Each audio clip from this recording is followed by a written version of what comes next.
Jalur ini juga, saudaraku, syarat dengan cerita-cerita mistis. Banyak pengalaman-pengalaman dari para pengendara menjumpai hal-hal di luar nalar di jalur ini. Salah satunya seperti dikatakan oleh penjaga warung yang tadi saya sempat ngobrol-ngobrol, bahwa di jalur ini memang banyak dihuni makhluk-makhluk kasat mata. Tidak aneh kemudian sekelompok orang atau bagi orang-orang tertentu melakukan ritual-ritual melempar uang receh maupun rokok ketika melewati jalur ini.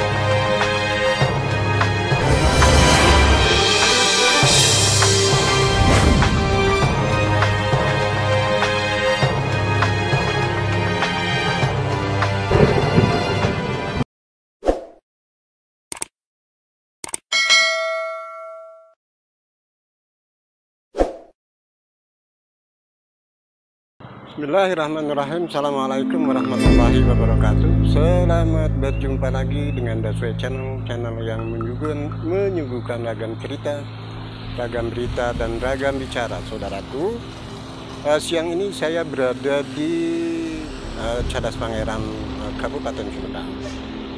Saudaraku, jalur ini, Cadas Pangeran ini, jalur yang sangat legendaris karena di sini banyak cerita, sejuta cerita tentang misteri, horor, dan tentang hal yang di luar nalar. Jalur ini memang sangat padat, terutama pada saat weekend atau pada saat menjelang liburan, karena memang jalur ini perlintasan utama antara Bandung Sumedang atau Bandung Jawa Tengah Jawa Timur melalui jalur Sumedang. Baik saudaraku, kita eksplor lebih jauh tentang jalur ini. Saya sengaja akan jalan dari sini ke sini ke sana gitu kan. Jalur ini memang jalur yang sangat panjang. Baik saudaraku, kita coba eksplor lebih jauh tentang jalur Cadas Pangeran ini. Bismillahirrahmanirrahim. Assalamualaikum warahmatullahi wabarakatuh. Saudaraku, siang ini saya berada di lintasan Jalan Cadas Pangeran di Sumedang, Kabupaten Sumedang tepatnya, gitu kan. Saudaraku, jalur ini memang jalur yang menurut saya sangat rawan karena di samping jalannya berkelok-kelok, juga di jalur ini naik turun. Jalur ini merupakan jalur yang sering digunakan oleh, saya tidak paham apakah pelaku kejahatan atau pelaku kriminal, untuk membuang mayat.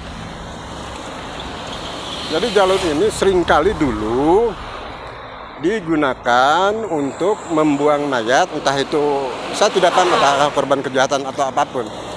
Hanya menurut informasi yang saya himpun dari warga sekitar, bahwa memang jalur ini sering digunakan untuk membuang mayat, kira-kira begitulah. Baik, di luar konteks itu saudaraku, jalur ini memang sangat ekstrim menurut saya.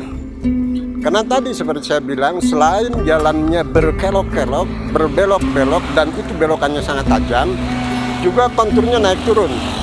Sehingga memang memerlukan kehati-hatian dari para pengguna jalan. Bisa saudaraku lihat, saya sengaja ini jalan kaki dari pintu masuk Selamat Datang di Cadas Pangeran sampai ke, coba saya eksplor sampai ke ujung jalan yang saya katakan tadi berbelok-belok tajam. Ini salah satunya, saudara lihat. Ini belokan sangat tajam. Lihat. Dan jalannya agak menurun. Nah, ini kendaraan berat, ini kendaraan besar.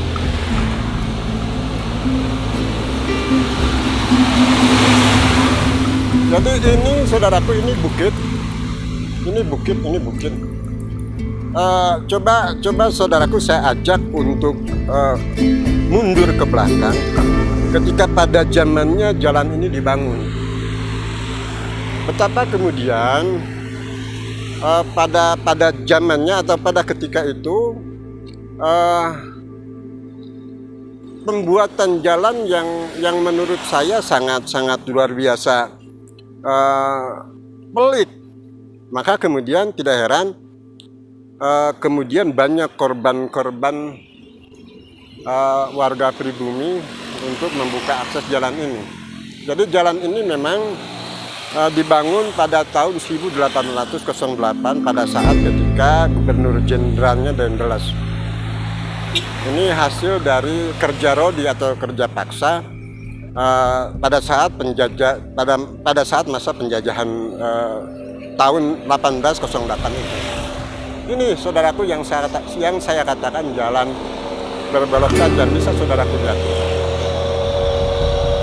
Ini kendaraan besar. Dan yang menyeramkan saudaraku, di pinggir jalan Cadas Pangeran ini memang ada jurang yang sangat curam yang hanya dibatasi oleh jalur ini. Di sekitar jalan ini juga sangat rimbun karena memang jalur ini berada di bukit yang seperti tadi saya katakan dipangkas sehingga menghasilkan luas jalan ini. Saya ajak saudaraku semua untuk melihat ke bawah. Saya tidak bisa turun. Sehubungan memang tidak ada akses untuk turun ke bawah.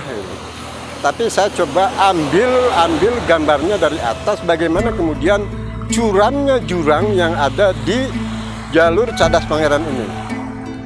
Masya Allah, ini saudaraku, ini jurang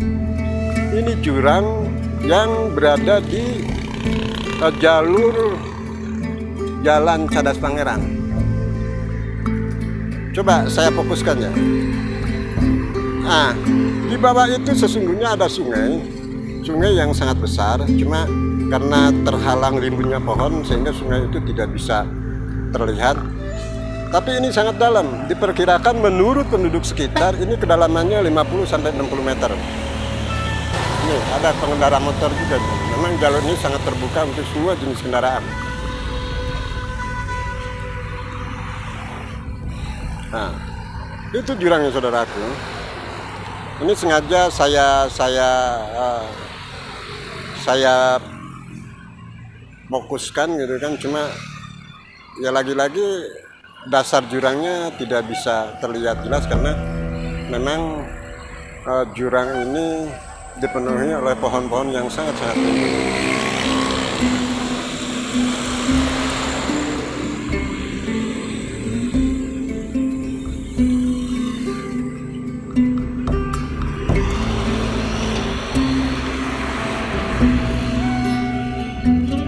Nah, saudaraku, cerita yang berkembang juga di sekitar masyarakat Cadas Pangeran bahwa pembangunan jalur Cadas Pangeran ini memakan ratusan bahkan ribuan orang. Nanti kita coba eksplor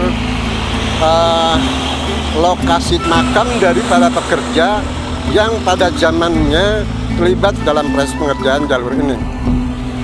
Makamnya ada di atas bukit ini, di atas bukit itu. Coba nanti di atas bukit itu. Coba nanti kita eksplor.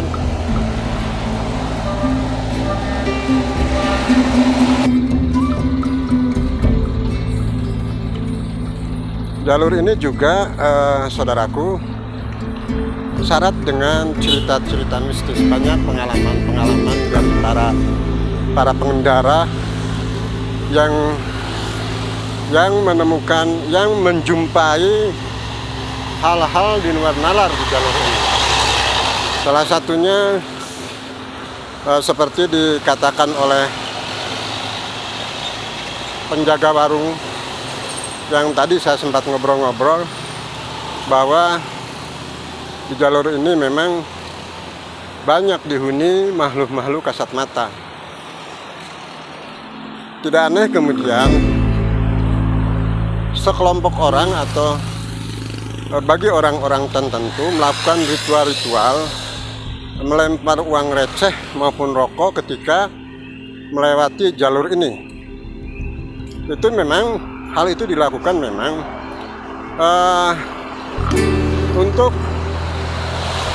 untuk Allah alam bisawab, untuk keselamatan di perjalanan, terutama ketika melalui jalur Cadas Pangeran ini.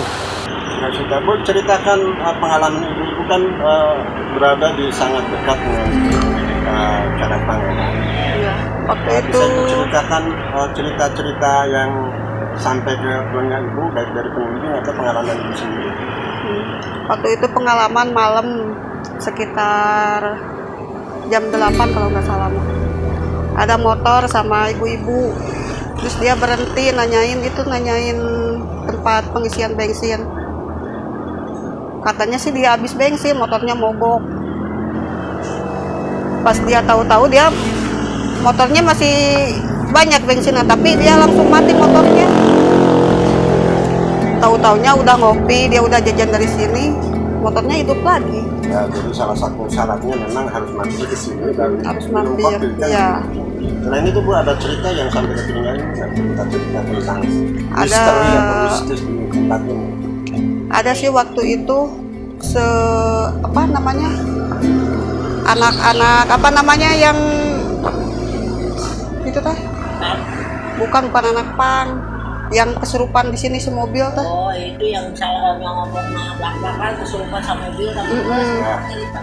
Ya, dia kesurupan dari semobil ya, karena ngomongnya sembarangan. Tahu-taunya dia udah pulang dari Sumedang, berhenti di sini Cadas Pangeran, semuanya kesurupan dari sini. Mobil ya. Bergantian, jarak 2 menit dia jadi lagi gitu. Sahat selalu akan asupna. Nggak tahu sih, kalau yang masuknya mah nggak tahu siapa, belum kenal. Ini satunya. Nanti saya malam di sini mau coba Kesurupan sih, nyampe manggil orang kampung ke sini. Katanya sih dia sembarangan ngomong. Bu, yang tahu Ibu cerita tentang Cadas Pangeran apa? Bisa tahu Ibu? Kalau tentang Cadas Pangeran apa tuh ya? Ya pokoknya mah kalau lewat sini jangan sembarangan lah. Kalau orang lewat, kayak kita numpang lewat di rumah harus pamit Ya, gitu. harus menunggu, minimal izin. Ya, harus izin lah. Tapi tidak mesti ada tradisi kan ngelemparin uang logam, ngelemparin rokok. Iya, harus itu mah. Kadang-kadang uang, kadang rokok, iya harusnya. Apalagi kalau jalan atas. Jalan berem. Iya. Apalagi kalau jalan atas harus gitu. Oh, jalan atas. Tapi jalan atas mah tertutup sih ya, buat mobil mah ya. Enggak bisa jalan atas. Bisa. Bisa jalan atas. Tapi saya pernah jalan atas berhenti terus balik lagi. Jalan sana emang nggak boleh, dan dari sini. Apalagi yang itu yang namakan cadas lawang. Nah, dari situ harus melempar uang apa rokok. Cadas lawang. Demikian saudaraku perjalanan saya di jalur Cadas Pangeran, jalur yang sangat legendaris. Mudah-mudahan bermanfaat. Kurang lebihnya saya mohon maaf. Tak lupa lagi-lagi saya doakan buat saudara-saudaraku semua dimanapun berada, diberi kesehatan, diberi kelapangan rezeki, terkabul seluruh hajat-hajatnya. Kebenaran milik Allah. Assalamualaikum warahmatullahi wabarakatuh.